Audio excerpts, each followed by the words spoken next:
Hello, അസ്സലാമു അലൈക്കും. Welcome back. എല്ലാവർക്കും സുഖാണെന്ന് വിചാരിക്കുന്നു. ഇന്നത്തെ നമ്മുടെ റെസിപ്പി ഇഫ്താറിനൊക്കെ ഉണ്ടാക്കാൻ പറ്റിയ നല്ലൊരു സ്നാക്സാണ്. പിന്നെ ഏകദേശം ഇത് സമൂസ ഉണ്ടാക്കുന്നത് പോലെ തന്നെയാണ് കേട്ടോ.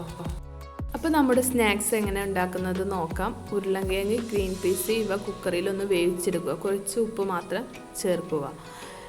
അത് വേവിച്ച് മാറ്റി വെച്ചതിന് ശേഷം സ്നാക്സ് ഉണ്ടാക്കാൻ വേണ്ടിയിട്ട് ഒരു ഫില്ലിങ് ആവശ്യമാണ്. അപ്പോൾ അതിന് വേണ്ടിയിട്ട് ഒരു പാൻ ചൂടാക്കി അതിലേക്ക് വെളിച്ചെണ്ണ ഒഴിച്ച് ഒരു 4 സവാള ചെറുതാക്കി കട്ട് ചെയ്തത് ഇതിലേക്ക് ചേർക്കുക.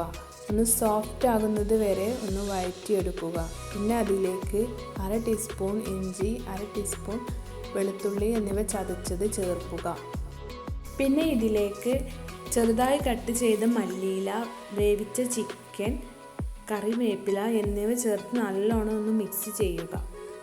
പിന്നീട് ഇതിലേക്ക് നമുക്ക് ഓരോ മസാലപ്പൊടികൾ ചേർക്കാം. ആദ്യം കുറച്ച് ഗരം മസാല, മഞ്ഞൾപ്പൊടി, മുളക് പൊടി, ഉപ്പ് എന്നിവ ചേർത്ത് കൊടുക്കുക.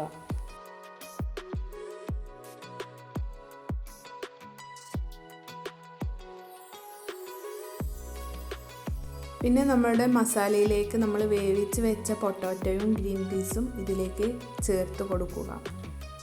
അങ്ങനെ നമ്മളുടെ മസാല ഇവിടെ റെഡി ആയിട്ടുണ്ട്. അപ്പോൾ അതൊന്ന് ചൂടാറാൻ വേണ്ടിയിട്ട് വെക്കാം. ഈ മസാല റോൾ ചെയ്തെടുക്കാൻ വേണ്ടിയിട്ട് ഞാൻ സമൂസയുടെ ഷീറ്റാണ് എടുത്തിട്ടുള്ളത്. പിന്നെ അത് ഒട്ടിക്കാൻ വേണ്ടിയിട്ട് മൈദയുടെ ഒരു തിക്ക് ബാറ്ററും ഉണ്ടാക്കി വെക്കുക. മസാല ഇതേപോലെ ചെറിയ ബോൾസ് ആക്കിയിട്ട് സമൂസയുടെ ഈ ഷീറ്റിൽ വെക്കുക. എന്നിട്ട് നല്ല ടൈറ്റാക്കി തന്നെ ഇത് റോൾ ചെയ്തെടുക്കുക. എന്നിട്ട് മൈദ മാവ് കൊണ്ട് ഒട്ടിച്ചെടുക്കുക.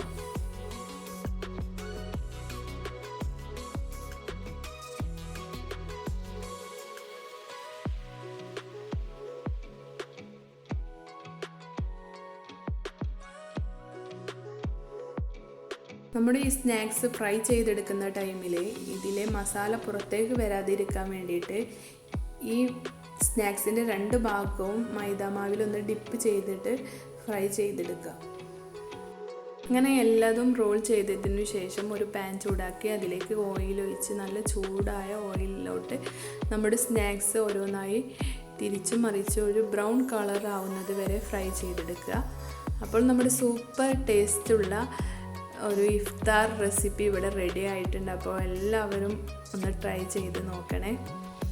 അപ്പോൾ ചാനൽ സബ്സ്ക്രൈബ് ചെയ്യുക. പുതിയൊരു വീഡിയോയുമായി വീണ്ടും കാണാം. Thank you.